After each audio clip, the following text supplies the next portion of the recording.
Welcome to my YouTube channel. आज हम पढ़ेंगे क्वाड्रेटिक इक्वेशन के बारे में। ये आपके लिए हेल्पफुल रहेगी एचटेट पीजीटी, एचटेट टीजीटी और आपके लिए डीएसएसबी, केवीएस, एनवीएस और आने वाला जो भी आपका स्क्रीनिंग का एग्जाम होगा उसमें लिए आपके लिए बहुत ही हेल्पफुल रहेगी। तो हम पढ़ते हैं, सबसे पहले डिस्कस करते हैं कि what is quadratic equation. Quadratic equation होती क्या है। क्वाड्रेटिक इक्वेशन क्या होती है, आपके पास जिसकी हाईएस्ट डिग्री कितनी होती है, आपके पास 2 होती है, उसे हम क्या बोलते हैं, क्वाड्रेटिक इक्वेशन बोलते हैं। अब इसके अंदर जो ये एक्स है ये क्या होता है, वेरिएबल होता है। ये जो ए बी सी ये क्या होते हैं, आपके पास कांस्टेंट होते हैं। अब कोफिशिएंट ऑफ एक्स स्क्वायर, अब इसमें एक्स स्क्वायर का कोफिशिएंट क्या होता है, ए होता है, और इसमें एक्स का कोफिशिएंट क्या होता है, बी होता है, और आपके पास सी क्या होता है, ये कांस्टेंट होता है। और इसमें ए हमेशा क्या होना चाहिए, नॉट इक्वल टू 0। सपोज करो आपके पास ए 0 हो जाएगा तो ये पूरी टर्म क्या हो जाएगी, 0। तो इट मीन्स इसकी हाईएस्ट डिग्री तो 2 आपके पास रिमूव हो जाएगी। तो इट मीन्स आपके पास ये क्या बच जाएगा, बी एक्स प्लस में सी इक्वल टू 0 बच जाएगा। अब जिसकी हाईएस्ट डिग्री 1 होती है वो क्या होती है, लीनियर इक्वेशन। तो ये आपके पास क्या हो जाएगी, आपके पास एक लीनियर इक्वेशन बन जाएगी। लेकिन हमारे चैप्टर का क्या नाम है, क्वाड्रेटिक इक्वेशन। तो इसलिए हमेशा इसके अंदर ए नॉट इक्वल टू 0 होना चाहिए। ये टर्म आपके पास किसी भी हाल में 0 नहीं होनी चाहिए। अगर ये वाली टर्म 0 हो जाएगी तो ये लीनियर इक्वेशन बन जाएगी।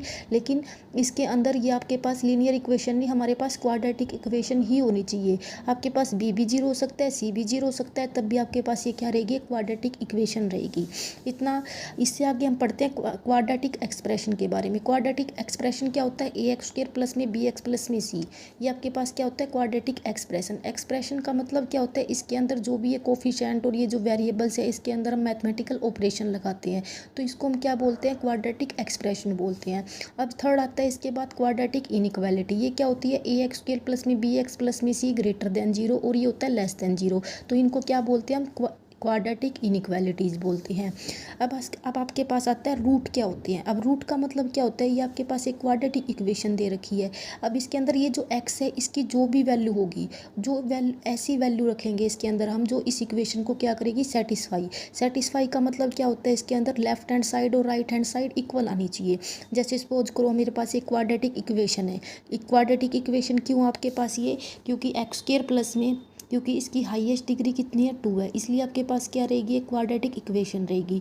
अब इसमें आपको एक्स की कोई भी ऐसी वैल्यू पुट करनी है जिससे लेफ्ट हैंड साइड और राइट हैंड साइड क्या आ जाए, 0 के इक्वल आ जाए।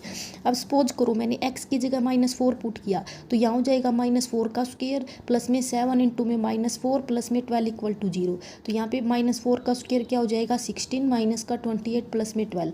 अब 28 माइनस 28 इक्वल टू 0। तो इसके अंदर क्या हो जाएगा, लेफ्ट हैंड साइड और राइट हैंड साइड क्या हो जाएगी, इक्वल हो जाएगी। तो इट मीन्स ये क्या हो जाएगा, इसका रूट हो जाएगा। तो x -4 क्या हो जाएगा, इसका रूट। इसी तरह आप x की जगह